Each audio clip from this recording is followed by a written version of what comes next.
So everything, all the knowledge that you have, everything you've investigated, the book you've written, what's your whole rundown on this? What's your whole rundown from the 2nd of May to where we are now? Well, like I said, there was a weak marking, positive marking by the cadaver dog in the bush right outside the patio.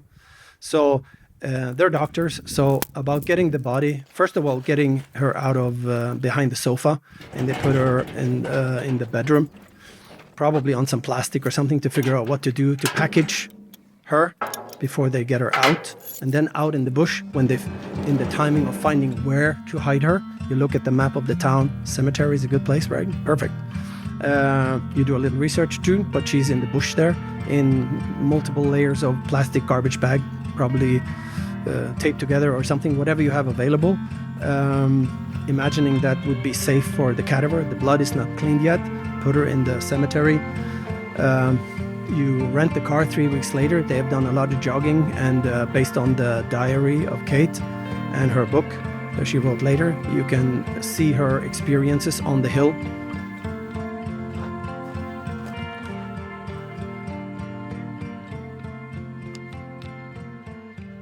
Morning.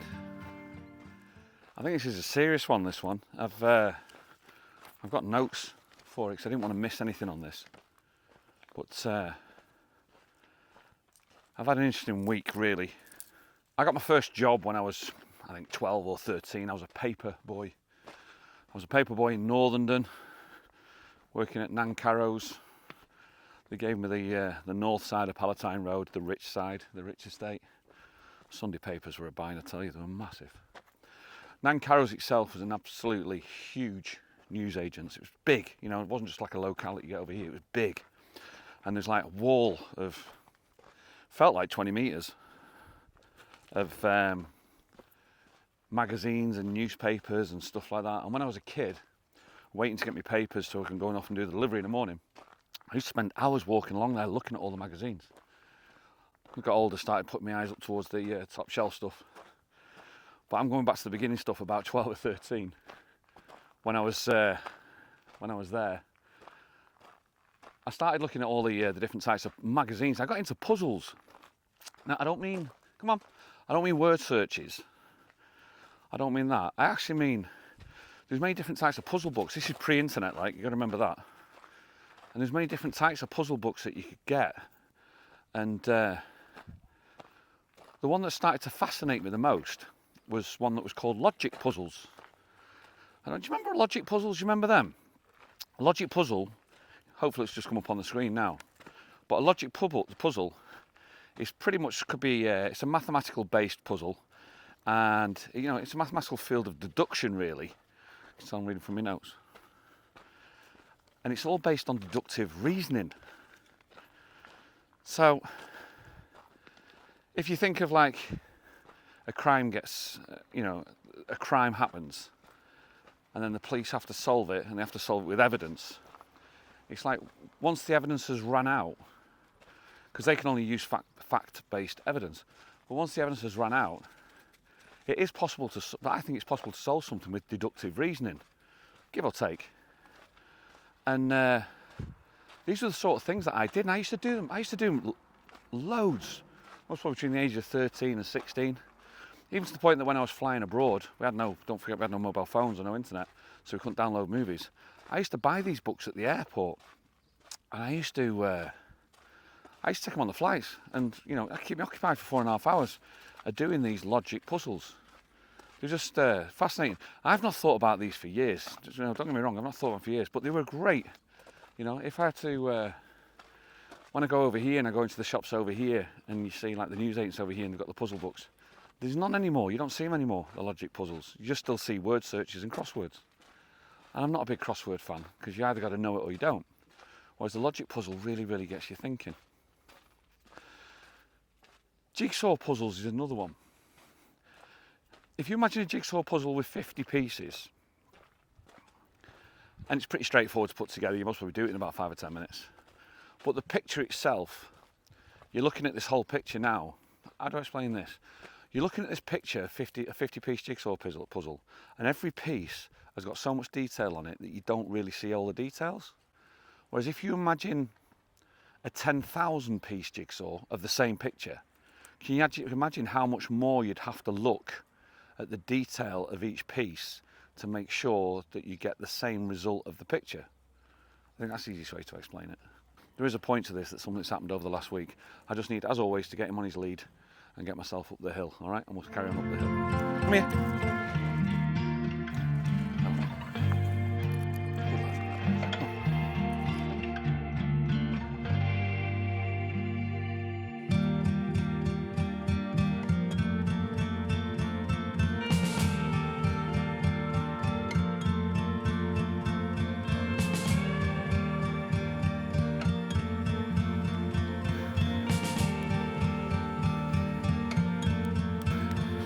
Are we on? On. Looks like we're on. Cars are coming left, right and centre. Wait for this car to get out of the way. Come here, you on the side. Come here, to the side. Good lad. Stay there. Good lad. Stay there. Oh, another one. Busy today. So what is a logic puzzle? If you don't know what a logic puzzle is, come here, off the side. Let me just explain what it is. You can imagine that the puzzle maker made a story up of a crime that had been committed, a bit like Cluedo idea, okay? And there were certain characters, and these characters had, it's supposed to probably be based a little bit like Cluedo. These characters had distinguishable features, maybe animals, certain clothes, and based on the clues that you're given, it's a question, it's a tick box, like one tick, rest of crosses. And then you come to conclusions of actually finding out what the actual answer is, of what actually happens. And honestly, I loved them. I really, really loved them. And the harder, eventually, the harder the better. And they're really, really good. And to be honest, as I mentioned before, I've not thought about these for years. I genuinely haven't thought about these for years. And then on the last video, we talked about my love of listening to podcasts when I'm doing this walk. And I was listening to one yesterday by a Scottish guy called James English. His podcasts are free, and to be honest with you, not all of them are to my taste. But this one came up on TikTok, and I was like, yeah, this is actually really, really something that might be up my street. And it was an interview. I've got his name here. An Austrian guy called Bernt Stallender. Now, I've never heard of him. They call him an investigative journalist because he's wrote a book. So does that mean you're qualified as an investigative journalist just because you write a book? I don't know. But what they were talking about was the most probably the crime of our lifetime, or the unsolved crime of our lifetime, and that is the disappearance of Madeleine Mccann. And this guy's now written a book, and the book that he's written is 850 pages of what he believes to have happened in that era in Praia da Luz when in the disappearance of Madeleine Mccann. And he comes to the table with a completely different reasoning as to what we tend to believe the narrative tends to be. And this is the bit that I found really, really interesting, because what he's done is, just give you a quick synopsis. Madeleine Mccann, they reckon, disappeared on the 3rd of May 2007. Let me just check my notes. Stay there. Wait, stay there. Let's tell her. On the evening of the 3rd of May 2007, they reckon that Madeleine Mccann then disappeared and got abducted. Come here, where are you going? He likes this area. He didn't actually. I'm going to say, my God, there's a massive. What is that? Can we see that? I don't think I can get it on camera. There's a bird escaping, like a massive falcon or something. You can hear it. See this here? See if I can get it. I don't think I can get it. I think it's gone. He didn't come to the case until much, much later. And for him, he came most probably, I think it was around about 2015 or 2016. He didn't actually start looking into this until much, much later. I'm going to say come to the case. He's really an enthusiastic amateur. When you listen to his stories, enthusiastic amateur. The crime happens in 2007. And the police turn up. How does the crime normally get solved or investigated? You call the police turn up, they collect evidence, they interview everybody that's involved, they case the scene, they look at the area, and then they deduce. So in essence, in 2007, let's use the analogy of once they've done all that, they've pretty much got the equivalent of a 50-piece jigsaw that they're then got to try and assemble and put together to try and make something fit in the form of actually what happened for the disappearance of Madeleine Mccann. Now this guy comes along, but he comes along 10 years later. Now you got to imagine as the years go on, the resources get less and less, I suppose, as well, because things, you know, fade into insignificance, I suppose. It's an unsolvable crime. It gets put onto the back burner as more other relevant crimes come to light. So this guy, Bernt Stallender, comes to it, I think it's 2016 or 17. The date's not important, but what is important is he comes to it so significantly later that the 50-piece jigsaw has now dramatically increased, because over the statements, the witness statements, the new statements on top of that, the change of statements, the information gathered, the information that's been hidden, other information that's been collated and not been brought into the scene, the mix between the Portuguese, the English, the German police has not been collated together. He's now took this most probably helicopter view, there's a car coming down really quick, a helicopter view of this abduction. He has significantly more pieces of information than most of the people did at the time in 2007. And just like a logic puzzle, the evidence is the evidence. You can't change the evidence of what's gone on, what they've got. And so you've got this evidence, okay? But once the evidence has run out, that's when it comes down to, that's the reason why I mentioned the logic puzzle. Because the logic puzzle comes down to deductive reasoning. By using all this information, putting it together, I genuinely believe to a point that something can be solved through deductive reasoning.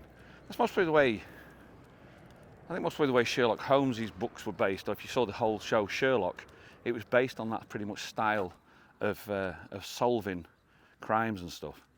And he's done this, and he's took the time to do this and put it in a book for 850 pages, I think it is. To me, it brings to light on that night what actually, you know, most probably happened. And after 2.5 hours of explaining it on the podcast, of all the theories that the people think has actually happened and debunking them, and with fact-based evidence based on the amount of evidence, the amount of information that he now has compared to mostly what they had in 2007, in my head, it's almost as if the case has now gone to rest in my head. And that's quite a big deal, to be honest with you. And the reason that's quite a big deal to me, oh mate, the reason that's quite a big deal to me is because this happened in 2007. 17 years ago. I was the father of 2 young girls at the time, and I was taking them on holiday. And my actions of what I did with my kids on holiday, some of them were actually based due to the reactions that I did based on what happened to poor little Madeleine Mccann. And if this guy now is genuinely correct in his theories of what's happened, I've actually got a right to be a little bit annoyed, I think. I've got a right to be a little bit annoyed. And this is where it gets a little bit, I'm not going to say heartless, there's another car coming. I'm not going to say heartless, but this is where it gets a little bit to be the realism of the modern world that we live in. If 17 years ago I read a newspaper article about how a young girl unfortunately died in Playa de Luge, and the family are held responsible, parents are held responsible, I'd have read that article and I'd have most probably gone, oh, that's awful. That's a shame. But 17 years later, as in today, I wouldn't be having it running through my brain and thinking about it as much as I do, or as much as I did, over the last 17 years. Because in the last 17 years, it has been held high in the press, it's been pushed through into our sitting rooms when I was living in the UK. It's been topic of conversation every so often when you're having a drink, or, you know, you just, you know, it's there, it's prevalent in our life. Whereas if the theories and the deductive reasoning is correct, which I actually genuinely tend to believe more now than I believe what the narrative says of what's most probably happened, I think the effect on some of the ways I brought my kids up would have been a little bit different. And I'm quite annoyed at that. I feel, not annoyance, I feel annoyance at it. I'm not annoyed, I feel annoyance at it, frustration at that. And I just think that's, should that be right? The vlog today, or the video today, isn't to say that this guy's correct. And it's not correct, you know, listen to me, that's the reason why the title doesn't say, like, sensationalist title of The Mystery Has Been Solved. What the vlog today is to say is that once evidence, fact-based evidence, has been resourced to the max and you can't get any more out of it, years down the line, cases have been solved through deductive reasoning. There's no doubt about that, because there's more and more information comes out over the years. And I believe that this guy is onto something. And he's, you know, he literally looks at every single angle. That's why it takes 2.5 hours to listen to. And I can't enthuse about this enough and recommend it enough to go and have a listen to it if you're a podcast listener. And let me know what you think in the comments as well, because I found it a really, really interesting listen. And I don't normally listen to James English, to be honest with you. And I found it a really, really interesting one. But it's certainly changed my outlook. Do you know what it's done for me? And I think this is more of it. Like most probably what the most of the country needs, or, you know, it was maybe most of the people in the world, because it was a crime of of our lifetime, wasn't it? It was a crime of our lifetime. What it's done to me, it's given me the peace, partial peace, that we all are looking for when it comes to hearing a story like that. And it's definitely given me the partial peace. Now, whether anything comes of it, or whether it's correct, or whether any justice will come out of it, that you know, that's yet to be seen. That will be yet to be seen. History will play its time out. But to me, in my own head, my jury's been come back in, my decision has been made in my own head, and that has then definitely given me, when it comes to this scenario, it's given me the peace that I've been looking for the last 17 years of what happened to a poor little girl. What are you looking at, mate? What happened to a poor little girl? And it means just slightly one more little, it just means I can slightly move on more with my day. And I think that's what we look for at the end of it, don't we? At the end of the day, I think that's what we're all looking for. Bit of a strange one, but an interesting one.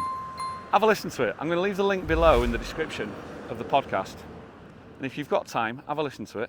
It is a fascinating listen, it really is. It's a fascinating how it all unfolds. It's amazing how he unfolds the timeline, and it's all about the timeline. And I'd be interested to see what you guys think about it, okay?